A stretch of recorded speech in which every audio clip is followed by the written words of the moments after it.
Arkadaşlar kanalıma hoş geldiniz. Yepyeni bir Black Desert Online videosu ile yeniden karşınızdayım. Artık bundan sonra bu oyunda macera videoları seri bir şekilde gelmeye devam edecek. Her minimum 2 günde bir video atmaya çalışacağım. Özellikle salı geceleri yapılan bakımlardan sonra çarşamba sabahları erkenden videoyu çekip olmadı canlı yayın açıp bu güncelleme ayrıntıları hakkında kısa böyle videolarda yayınlayacağım arkadaşlar her çarşamba günü. Şimdi bir önceki videolarda izlediğiniz üzere 2 adet sınırsız kırmızı pot ve sınırsız mavi potu bitirdik. Ornette'nin ruh özü ve Oderi'nin ruh özü. Bunlardan dolayı kanala video atarken bayağı bir gecikme yaşadım. Bunları yapıp sırayla atmak istiyordum. Her neyse uzatmaya gerek yok. İkisini de bitirdik arkadaşlar. Çok ama çok işimiz kolayladı. Artık bundan sonra direkt grind atıp para kasıp itemlerimizi penlemek var. Fakat ben videoya başlar başlamaz şunu söylemek istiyorum. Önümüzde 24 Eylül'de Heydel şöleni var arkadaşlar. Bir şölen geliyor. Şölenlerde çekiç verilir genelde. Büyük ihtimalle bu şölende de çekiç gelecek. Çekiç nedir? Çekiç kron taşı yerine geçerlidir. Yani siz bir itemi pene sallarken o itemin derecesi düşmez. Yanarsa eğer çekiç sayesinde. Geçerse de pene basarsınız ve 2 tane verilir arkadaşlar. Tabi bu çekiçlerde daha yüksek itemlerde kullanılmayı tercih ediliyor genelde. Bunların en başında da Black Star'lar geliyor, pembe BS'ler. Ben de şu şekilde parayı biriktirmeye başladım. Şimdi ilk işim Black Star asa BS alacağım. TET BS almam gerekiyor. Şölen yaklaşmadan da alırsam çok iyi olur. Çünkü bunlar tüketiliyor, hiçbir yerde kalmıyor. Şölende verilen çekiçlerle bunu pene deneyeceğim. Basarsak 120 TL'den satacağız. Bunun merkez pazar vergisini düştüğümde elime tahmini bir 100 T gibi bir para geçecek. Bayağı bir karakteri APDP yapabiliyorum arkadaşlar bunu sattığımda. 281 AP 360 DP'lere kadar görebiliyorum hesabıma göre, bakalım. O zaman gelince göreceğiz tabii, geçerse. Hani doğmamış çocuğa şey biçmek gibi olmasın.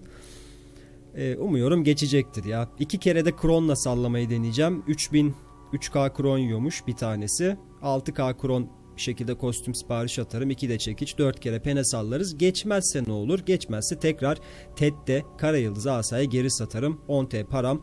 Bu parayla da yine Grifon'u artık garanti penleriz. Yani şölene kadar elimden geldikçe hızlı bir şekilde 11 T para kasıp ilk önce Black Star itemini alacağım arkadaşlar çekiçler için. Şimdi bu videoda neler yapacağız? Standart biliyorsunuz, artık tahmin edebiliyorsunuzdur. İlk önce videonun başında bir at uyandırması yapalım. Elimizde çünkü çok fazla malzeme birikti. Özellikle pot parçaları kasarken çok fazla malzeme biriktirdim.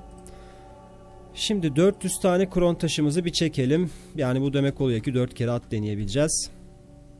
Hemen hemen zaten o kadar da malzeme var. Belki daha fazlasını elde eder miyiz? Yok, edemeyiz. Şunları buradan bir alalım. Bütün at uyandırma malzemelerimizi şimdilik aldık. Güzel.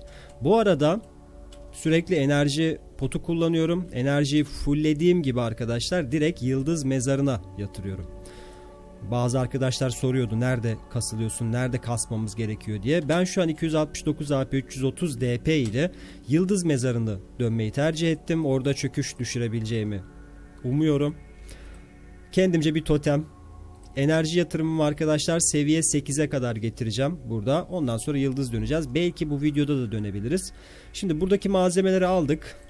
Rüya uyandırmak için Velia'ya doğru gideceğim. Velia depomda şeyler var. Şöyle göstereyim. Atı bir T'ye bırakalım. Velia depomuzda arkadaşlar ağaç ruh taşı parçası, yani ruh taşı parçaları birikti. Pot parçası dönerken ben 407 tane su ruh taşı parçası, 114 tane toprak ruh taşı parçası ve 859 tane rüzgar ruh taşı parçası. Bu rüzgar ruh taşını en çok şeyden düşürdüm. Navarn Bozkırı. En çok da orada farmladım zaten. Diğer su ruh taşı parçası da herhalde Manşum ormanından düştü diye hatırlıyorum. Aynen, büyük ihtimal oradan topladık. Yok, Manşum'dan şu mu düşüyordu? Her neyse. Oraya bir gidelim arkadaşlar. Parçalarımızı yapalım. Ardından hemen Taşkuyruk çiftliğine geçelim ve hadi bugün inşallah bir rüya atı uyandırırız. Videoda çok güzel olur uyandırabilirsek. Hatta şunu bile düşünüyorum. At uyanırsa direkt 15 TV'le kasıp imparatorluk teslimatı yapsam mı diye düşünüyorum. Ya da şimdi ilk atım olacak. Satılmaz. Hani satmayı düşünüyorum kısacası atı. Bir 5-6 T para geçerse elime 4T'de bende var. Direkt en azından BS'yi alır, işin içinden çıkarmış olurum. Çünkü şölen yaklaştıkça bu TET BS'ler bulunması zor olacak arkadaşlar. Şölenden sonra bir iki gün sonra çoğalabilir. Herkes şimdi çekiçle TET de basabilir, pen de basabilir. Ama şölenden önce bayağı sıkıntı yaşayacağız. O yüzden son bir hafta kalaya kadar hızlı bir şekilde bu BS'leri elde etmem gerekiyor. 400 tane şundan çekelim. Bunları artık önceki videolarımda söylemiştim, nasıl rüyatı uyandırmak için gerekli olan malzemelere dönüştüreceğinizi. Evet, L'ye gelip basit kimya diyoruz ve 2 tane herhangi bir ruh taşı parçasını buraya koyuyoruz. Her 10 taneden bazı arkadaşlar şey soruyordu. Yani 10 tanesinden kaç tane atabiliyor diye. Gelin beraber buna bakalım. Kaç tane atıyormuş.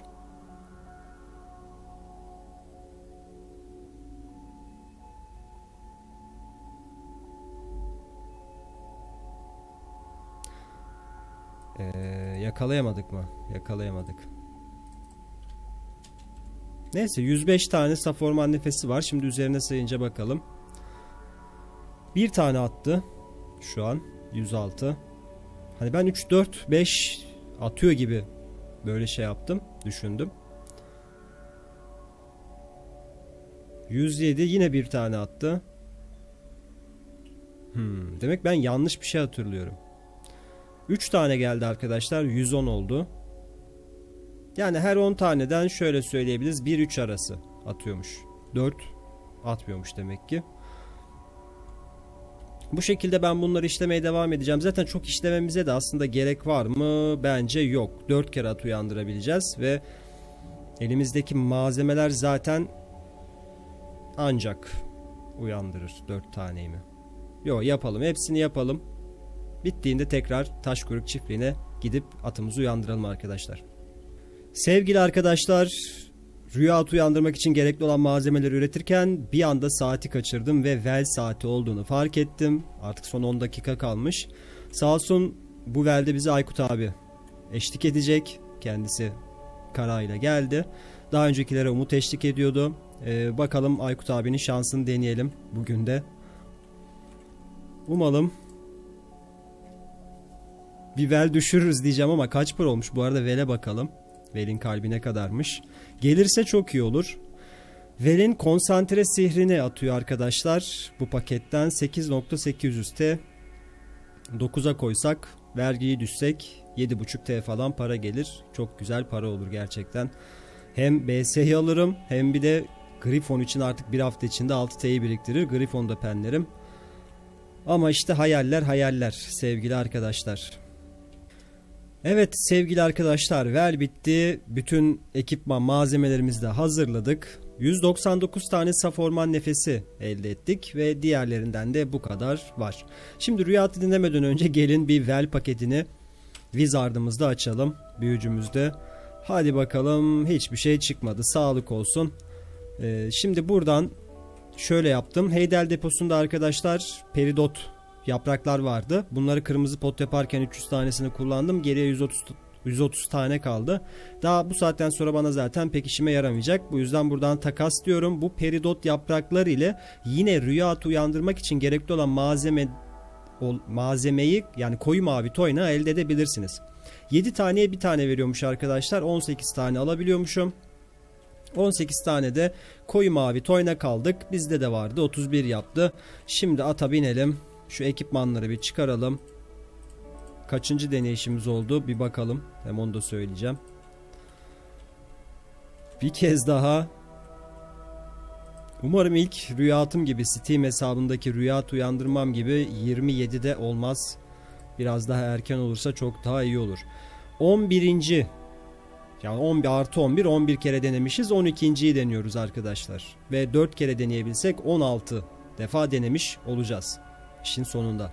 Ben bu malzemeleri yerleştireyim. Sonra gelin rüyatı denemesi yapalım. Evet arkadaşlar, şu gücü biraz %101'i geçirdik ama sıkıntı yok. Kron taşı kullan, rüyatı uyanışı ve 1. rüyatı denememizi yapıyoruz. Hatta 12. rüyatı denememizi yapıyoruz. Bu videodaki 1. oldu. Hadi. Olmadı. Olmadı, olmuyor. Tekrar devam. Şimdi burada şöyle bir durum var artık. Bütün elimizdeki malzemeler sevgili arkadaşlar güç malzemeleri. Yani burası %100'e artık geçecek. Geçsin, sıkıntı değil. Diğerlerini zaten bekleyemeyeceğim. Şu an zarar yaptığım iyi bir şey değil ama para vermedim bunlara sonuçta. Bari 2 defa deneyelim. Ben 4 defa deneriz diye hesap ediyordum. En azından 2 defa deneyelim. Güç %148 oldu. Bakarsınız Doom uyanır. Böyle yaparak. Hadi bakalım. 13. denememizi yapıyoruz. Ulan içimden uyanacak gibi bir ses var ama. Hadi be. Bu da olmadı. Bu da olmadı. Bu da olmadı. Neyse artık 82'yi koymayalım. Dursun da elimize malzeme geçerse eğer şey yaparız. Diğerlerini yerleştiririz ki illaki geçer çünkü önümüzde şölen var arkadaşlar. Şölende büyük ihtimalle rüyatı uyandırmak için de malzemeler dağıtabilirler. Ekipmanları bir takalım. Şimdi ne yapalım?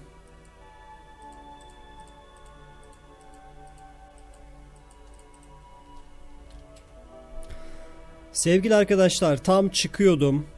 Tam Taşkörük çiftliğinden gidiyordum. Aklıma şey geldi. Vefa'da yarış atı eğitim kutusu diye bir etkinlik var. 3K vefayı alabiliyorsunuz.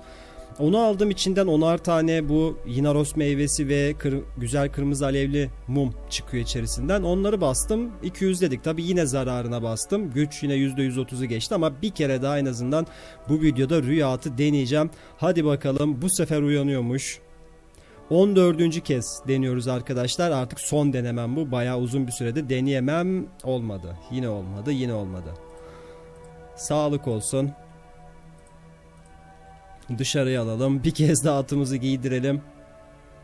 Boynumuz bükük. Grind atmaya doğru yola koyulalım artık.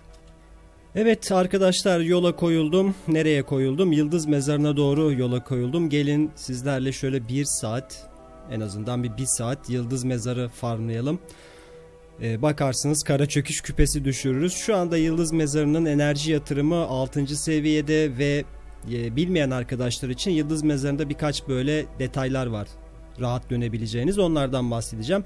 Özellikle benim gibi Wizard oynuyorsanız, büyücü oynuyorsanız çok daha rahat edebileceğiniz bazı şeyler var. Bunlardan bir tanesi de şu an skill barlarımda 2. sırada olan büyü feneri 3. Bunu kullanırsanız çok rahat ediyorsunuz. Bunu attığınız zaman yaratıklar direkt ona saldırıyor. Ortaya böyle bir pembemsi bir küre çıkıyor. Oraya doğru saldırıyorlar. Belli bir saniyesi var. Siz o sıra yaratıkları düşürebiliyorsunuz. Aynı zamanda yıldız mezarında yaratıkları devirebileceğiniz yine birkaç detaylar var. Bunlardan bahsedeceğim arkadaşlar. Bunları bilmeyen arkadaşlar öğrendiklerinde çok daha rahat bir şekilde yıldız mezarı dönebilecekler ve çok güzel paralar kazanabilirsiniz. Ama yıldız mezarının para kazanma olayı RNG, yani şans arkadaşlar. Eğer şansınız yerinizdeyse yani saatlik sadece bir tane çöküş düşürseniz, sadece bir tane çöküşten bahsediyorum, o bile yeterli. Çok rahat 400-500'den para kasarsınız. Bakacak olursak Gayfin'de bile saatlik zaten 500, maksimum 600'den para kazanabiliyorsunuz. Yani yıldız mezarı da güzel olur ama çöpünden çok bir şey beklemeyin. Çünkü biraz ağır dönülen bir yer. Çöpü de 15K yanlış hatırlamıyorsam, gidince tekrar bakarız. Şuradan size takılardan göstereceğim. Aksesuar, küpe. Kara çöküş küpesi niye aşağılarda? Yok, kaçırdık biz, gözden kaçırdık. Dur, yukarıda olması lazım, buradaymış. Şu an sıfırı, satış yok, sipariş var. 342M arkadaşlar. Yani bunun vergisini düşsek rahat bir 310-320, ya hadi 300M diyelim. Saatte sadece bir tane çöküş düşürseniz, ki bazılarının şansı RNG'si o kadar yüksek oluyor ki saatte 3 çöküş alan var. Yani çok nadir bu ama var. Biraz daha ortası saatlik 2 çöküş alan var. Şansı orta derecelilerde. Saatlik 2 çöküş alıyor. Tabi ondan sonra 4 saat dönüyor, bir tane bile alamıyor, ayrı bir konu. Ama saatlik 600'emi zaten kaldırmış oluyor. Ya günde 1T kassanız haftada 7T para yapar, yine iyidir. Yani bu yüzden ben yıldızı tercih ettim. Eğer garanti olsun istiyorsanız, yani ben çöpe bakarım arkadaş, bana en az bir şöyle 400'em, 350-400'em para bıraksın, çöpü garanti olsun diyorsanız da şu an Centaur var. Yani benim APDP'min dönebileceği yerlerden bahsediyorum. Daha yüksek APDP'lerde tabii ki Elvia'ya gitmek gerekiyor. Oradan sonra işler değişiyor ama benim şu an dönebileceğim ya Centaur ya Yıldız'dı. İkisinin arasında sürekli gidip geliyordum ama dedim bir şansımı deneyeyim. Bakalım Yıldız mezarında. İnanıyorum çünkü düşüreceğime. Bu videoda da düşürürsek çok güzel olur. Şöyle bir 2-3 dakikasını zaten dönerken videoya alacağım. Sonra hızlandırılmış bir şekilde 1 saatlik Yıldız Mezarı grind'ını izleyeceğiz sevgili arkadaşlar. Evet, Yıldız Mezarı'nın içine girdik. Artık buradan çıkış yok. Şimdi umalım ki biraz boş olsun. Slot vs ile inşallah uğraşmayız. Ama birileri var gibi. Bir de benim kendi döndüğüm yere bakacağım. Şimdi villa parşömenimizi alalım. Buradan bir tane tamir atalım üzerimize. Onarılacak ekipman yok diyor. Kırmızı mavi pota ihtiyacımız yok. Zaten potları düşürdük diyor. Çok rahat oluyor arkadaşlar. Gerçekten yani uğraşın. Bir ayınızı bile alsa gerçekten değiyor buna. Buradan bir de %20'lik çadır buff'ımı alıyorum sevgili arkadaşlar. Ardından envanterimden de basit kron yemeğini kullandıktan sonra şuradan şunu da aktif edelim. Bu kadar buff bana yeterli. İksir falan kullanmaya gerek yok. Hadi bir tane kullanalım canavar iksiri. Şimdi şuraya bir önce kontrol edeceğim boş mu diye. Şu an boş. Şimdi Yıldız Mezarı dönerken büyücülerin özellikle çok rahat ettiği bir konu var. O da şu sevgili arkadaşlar, büyü feneri. Şimdi ben büyü fenerine tıkladım. Bak ortaya büyü fenerini attı ve yaratıklar şu an ona vuruyor. Ben bu yaratıklara bu şekilde vurabilirim. Bu birinci yöntemdi. Şunları bir temizleyeceğim. Şimdi hem büyü fenerini kullanarak hem de Yıldız Mezarı'nın bir özelliğini kullanarak çok daha rahat dönebilirim. Bu arada niye bu kadar uzun sürdü?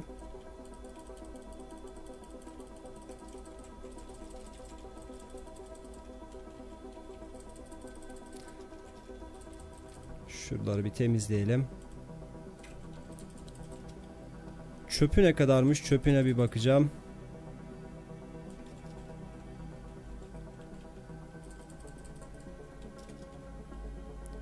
Çöpü 15.500K, 15.5K. Şimdi arkadaşlar bir de Yıldız Mezarı'nda şöyle dengesiz yıldız kalıntıları isminde şöyle bir taş var. Örnek veriyorum, yaratıkları topladım. Şöyle etrafıma. Şöyle gelsinler. Şimdi tam bu taşın olduğu yere büyü fenerini atıyorum. Şu an slow yaratıklar büyü fenerinde ve ben bu taşı kırdığım zaman yaratıklar yere düşüyor arkadaşlar. Gördünüz mü? Bu şekilde. Bunlar yerdeyken bunlara çok daha fazla hasar vurabiliyorum ve böylece Yıldız Mezarı'nı çok daha seri bir şekilde dönebiliyorum. Tabii ne kadar APDP'niz ve aldığınız buff'lar da fazla olursa o kadar çok daha iyi sonuçlar elde edersiniz. Yine şimdi bu dengesiz kalıntıya doğru gideceğim. Biraz daha fazla slot toplamak istiyorum. Şöyle topladım. Yarık kalıntısının yanına geldim. Büyü fenerimi bıraktım. Onlar şu an büyü fenerinde. Kalıntıya vurdum. Hepsi yerde ve yerdeyken artık en önemli skill'lerim hangisi ise özellikle Shift F, öfke patlaması vesaire. Bunları bir de kara ruh patlaması ile yaparsanız benim gibi. Büyücü oynayanlar için birkaç taktik vereyim. Mesela Shift F'yi kullanırken arkadaşlar, yani felaket vuruşunuz veya direkt SF, öfke ateşi. Shift F'den, felaket vuruşundan gidelim, ilerleyelim. Şöyle yaratıkları toplayacağım. Yine dengesiz şeyin oraya. Ama kara ruh şeyim yok. Şu kara ruh öfkesi var ya, HP ve SP barımın hemen altında. Bu kara ruh öfkesi oluyor arkadaşlar. Bilmeyen arkadaşlar için anlatıyorum. Bunları skill'lerinizde kullanabiliyorsunuz. Yine bunları K'dan şu altta kara ruh öfkesi yazar. En altta, sağ en altta. Oraya tıklayıp da bakabilirsiniz. Buraya geldim. Büyü fenerimi attım. Şuradaki dengesiz şeyini kestim. Yerdeler. Şimdi Shift F yapacağım zaman farenin sağ tuşuna basılı tutuyorum. Bak kırmızı şey püskürttü. Görmüşsünüzdür umarım. Bu kara ruh patlaması oluyor. Biraz daha fazla hasar vuruyor. Yine aynı şekilde kara ruhu kullandım. Büyücü de bu arkadaşlar. Sağ tuşa basılı tutarak Shift F yaptığınız zaman felaketi kara ruh öfkesi ile kullanır. Çok daha fazla hasar vurur. Yine çok daha fazla alana hasar vurur.